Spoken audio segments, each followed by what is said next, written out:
Hello students, कैसे हैं आप लोग। तो आज हम पढ़ेंगे what is the magnetic field at the equatorial position of a dipole. ये बिल्कुल वैसा ही टॉपिक है जैसा इलेक्ट्रोस्टैटिक में किसी डाइपोल के इक्वेटोरियल पोजीशन पर हम इलेक्ट्रिक फील्ड निकालते थे। एज इट इज़ यहाँ पर बस मैग्नेटिक फील्ड निकालते हैं और कोई फ़र्क नहीं है। अगर आपने एक भी बार से याद कर लिया, यहाँ से वहाँ याद कर लो या वहाँ से यहाँ याद कर लो, यानी एक बार का याद कर लिया, दूसरी बार आपको ऑटोमेटिकली याद हो जाएगा। तो टॉपिक का नाम है magnetic field at the equatorial position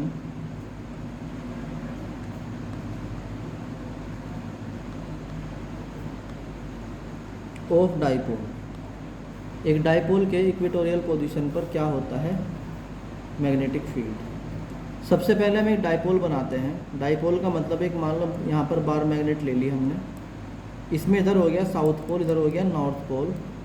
in दोनों का magnetic dipole momentum, magnetic pole strength is m, और यहाँ पर इसका हो गया सेंटर। इधर वाली लेंथ l एंड इधर वाली लेंथ भी कितनी है l। यहाँ से अगर हम एक परपेंडिकुलर उठाते हैं x डिस्टेंस पर, तो ये जो पॉइंट P है इसी को बोलते हैं इक्वेटोरियल पोजीशन। हम लिख सकते हैं let there is a point P at distance x from center of dipole of length, कितनी लेंथ है डाइपोल की 12, और पोल स्ट्रेंथ कितनी है, पोल स्ट्रेंथ स्मॉल m। ठीक है, तो अब हमें क्या करना है, मैग्नेटिक फील्ड निकालना है P पर, इस पोल यानी S के कारण और इस नॉर्थ पोल के कारण। तो हमें पता है कि जब हम किसी भी पॉइंट पर मैग्नेटिक फील्ड निकालने वाले होते हैं तो एट दैट टाइम हम कहते हैं कि भाई उस पोल पर एक नॉर्थ पोल रखा हुआ है, उस पॉइंट पर एक नॉर्थ पोल रखा हुआ है। हालांकि नॉर्थ पोल नहीं रखा हुआ होता, बट वी कंसिडर कि ऐसा रखा हुआ है। तो हम मिलाते हैं यहाँ से लाइन को, इस वाली को भी और इस वाली को भी। इस लाइन को मिलाना इसलिए ज़रूरी है कि मैग्नेटिक फील्ड बने। तो ये नॉर्थ पोल है, ये साउथ पोल है, तो ये नॉर्थ पोल, ये साउथ पोल नॉर्थ पोल को अट्रैक्ट करेगा, तो हम कह सकते हैं मैग्नेटिक फील्ड हो गया B1। ये नॉर्थ पोल इस नॉर्थ पोल को रिपेल करेगा, इसलिए इधर की तरफ मैग्नेटिक फील्ड हो गया B2। Here we can say that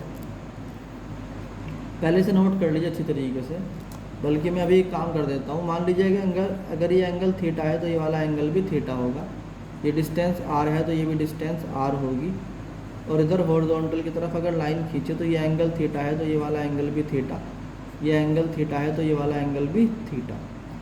B1 का दो कंपोनेंट होगा, एक नीचे की तरफ को B1 साइन थीटा, एक इधर की तरफ B1 cos theta.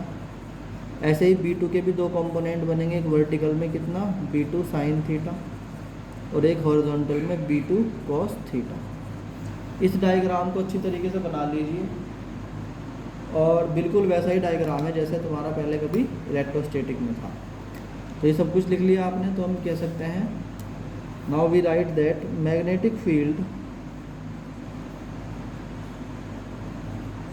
at P due to south and north pole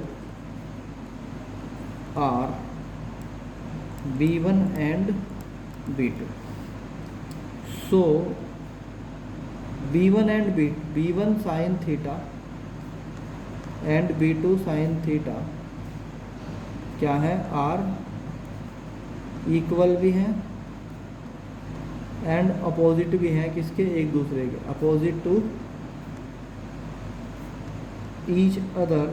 सो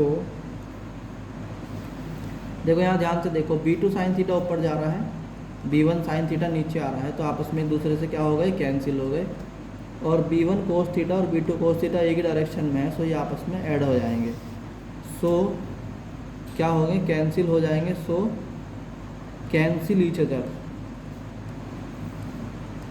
इसका मतलब हुआ कि B1 साइन थीटा और B2 साइन थीटा ने तो एक दूसरे को क्या कर दिया बच्चों, कैंसिल कर दिया, और बचा आपके पास क्या, B1 कोस थीटा और B2 कोस थीटा, उनको ऐड कर लेते हैं। Now what remains is as B1 cos theta and B2 cos theta are in same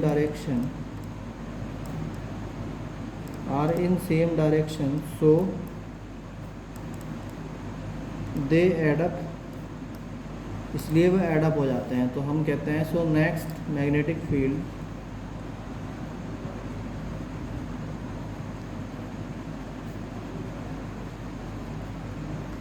B हो जाएगा कितना, B1 cos theta plus B2 cos theta.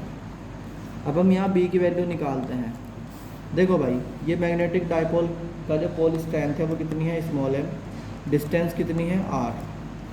तो B1 का फॉर्मूला क्या होगा automatically, mu not upon 4 pi m upon r square, और यही formula किसका होगा, B2 का। तो ये दोनों वैल्यूज़ हम कहाँ पुट कर सकते हैं, इक्वेशन नंबर 1 में। तो B बराबर आ गया mu not upon 4 pi into m upon r square into cos theta. Cos theta क्या होता है, बेस अपॉन हाइपोटेनियस। तो बेस कितना है इसका L और हाइपोटेनियस कितना है इसका R।